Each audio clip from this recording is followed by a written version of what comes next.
Welcome, everyone. This is the Masterclass. My name is Patricknazareth. I have around 30 years of teaching experience, and I would like to help dispel your doubts, should you have any. Today, we look at the chapter Two Gentlemen of Verona, written by A.J. Cronin. Archibald Joseph Cronin was born in 1896. He died in the year 1981. He was a Scottish novelist and a physician. He was a practicing physician when he began to write, and his experiences as a doctor deeply influenced his writing. The themes of human dignity, compassion, and moral courage shine through. Notably, he wrote books like The Citadel, The Keys of the Kingdom, and The Stars Look Down. His writing is characterized by realistic portrayals of people who find themselves in extraordinary circumstances which they face with dignity and courage. What would you do if there came a point in your life where you lost nearly everything and everyone? The author tells us about two boys whom he met when he was going to a town called Verona, which is in Italy. These boys met him on the outskirts. They were selling strawberries. The driver asked them not to buy strawberries from them because he said you would get better ones in the city, and also he did not like the way they were dressed. He did not like the way they looked. But somehow the author and his companion were drawn to these children. There were two of them. Nicola was the eldest. He was around 13 years old, and Jacopo, who was 12 years old. They bought the biggest basket of strawberries that they had and went on to their hotel. The next day, when they came out of the hotel, they saw these same two boys and sitting in front of the town fountain. And what were they doing? They were shining shoes. When the author noticed this, he waited till they had finished and then walked up to them. He asked, "Don't you sell fruit for a living?" And they replied, "Yes, we do. But we also do other things. For example, we work as tourist guides." Verona is the place of Romeo and Juliet. So the author and his companion happily took up their offer to be their guide. The boys showed them around, and they were invaluable to them. Theater tickets, places to eat, things to do. The boys had suggestions for everything, and they were always good. They never ran away from work. They were always ready to do anything, whether it was running errands, whether it was shining shoes, selling fruits, selling newspapers, anything, any job that could be done around the town, they did. One night, the town square was deserted, and these two children were still there. The younger one was exhausted. He had gone to sleep. The elder one was trying his level best to stay awake, even though he was very tired. The author asked him why, and they told him that they are waiting for the last bus to come into town in order that they might sell the newspapers that they had. The author asked them, why do they work so hard? He says he has always seen them at work. But after all, what do they spend the money on that they have earned from selling fruits or shining shoes or conducting errands around town? What do they do with that money? They don't seem to spend it on themselves. They don't even eat properly. Nicola did not try to explain himself. He just said that they spent it on various things.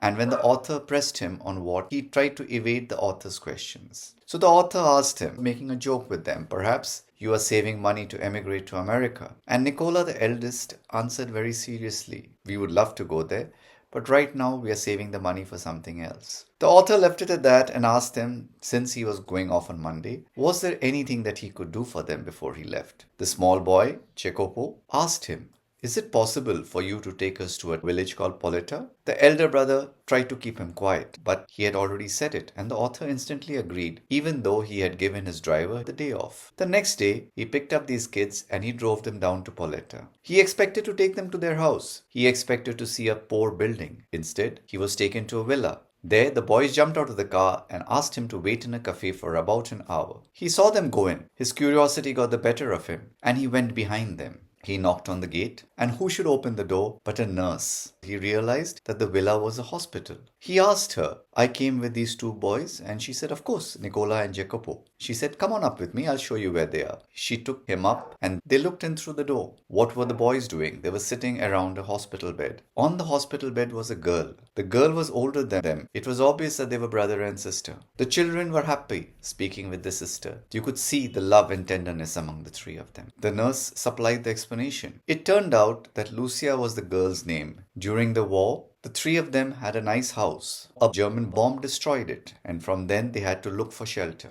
During the years of German occupation, the boys joined the resistance movement and they fought bravely against the Germans. When the war was over, they came back looking for the sister only to discover that she was sick. She had tuberculosis of the spine. The girl had been studying to be a concert singer, just like her father was. He was a well-known figure. Unfortunately, war had brought an end to all that. And then, of course, her sickness. What were they to do? Their father had been killed during the war. Their mother had died before that. Somehow or the other, they convinced this hospital people to look after the sister, even though it cost a great deal of money. But the nurse told him, she is improving such a lot that we confidently expect her to stand, walk, to be able to sing in the years to come. Now, the author understood what they needed the money for. The nurse informed him they are never late with their payments. We don't ask them where they get their money from because we know how difficult it is to find jobs in this war-torn area. He quietly went down and sat in the car and waited for the children to come out. The children came out and he drove them back. He did not let them know that he was aware of what they did with their money, why they needed to work so hard. He felt it was better to let them have their little secret, to let them keep their own dignity. Who are the characters in this story then? Nicola, 13-year-old boy, the protective elder brother. He's a serious, responsible child who protects his family's secrets. He displays maturity beyond his years. He has a steady smile, a good personality, and he acts as spokesperson for the pair. Jacopo, almost 12, very lively. He is more impulsive and open than Nicola. He is enthusiastic, but he still carries the same burden that his brother does. Lucia, the brother's 20-year-old sister. She has tuberculosis of the spine. She was training to be a concert singer, like her father. She is a gentle and loving person. The narrator or the author who's telling us the story, a wealthy person. He is observant and compassionate. He respects the boy's dignity. He can afford a driver, but yet is humble enough to recognize the nobility that is there in the boys. Luigi. He's a cautious driver who judges the boys by their appearance. He doesn't want anyone to steal anything from his employer. The nurse, a kind and understanding caretaker who admires the boys for the way they look after their sister. What are the settings of the story? A town called Verona, which is in the foothills of the Alps. It is famous as the place which forms the setting of Shakespeare's Romeo and Juliet. A village called Poletta on the hillside 30 kilometers outside Verona, which is the location of the hospital. The town square where the boys shine shoes and sell newspapers. It is around the time of the Second World War, which has just ended. What are the literary devices that have been used by the author? Firstly, symbolism. The wild strawberries. They represent natural beauty amongst hardship. Verona, which is a city famous for Romeo and Juliet, tells us about enduring love and sacrifice. Irony. The boys appear poor, dress shabbily, but in reality they are very wealthy, since they display greater nobility than people who have money. That is why the title refers to them as the Gentlemen of Verona. Foreshadowing. Their hard work, their mysterious demeanor, they do not like to be questioned about what they're doing with their money, tells us that they are hiding something, that they have a secret they wouldn't like us to know. The contrast between the boy's shabby appearance and their actual character. The contrast between the destruction of war and the hope after war. Imagery. The vivid descriptions of the boy's appearance. The description of the village square. The description of the square in the night time.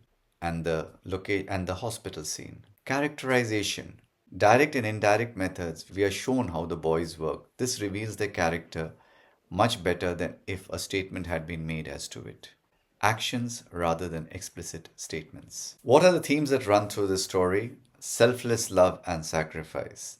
The love that exists between brother and sister, which is unconditional. True nobility. What is nobility? It comes not from wealth, but from the way you conduct yourself. Human dignity amidst adversity. The war has destroyed their house. They are extremely poor. Yet, they continue to fight for their lives, battle their way through all hardships.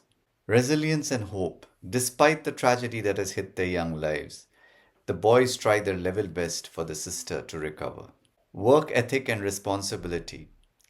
The boys work hard, night and day, without any complaint since they have decided to take responsibility for the sister's health. The impact of war. The devastating effect that war has on the civilian population, especially on children and people who cannot protect themselves.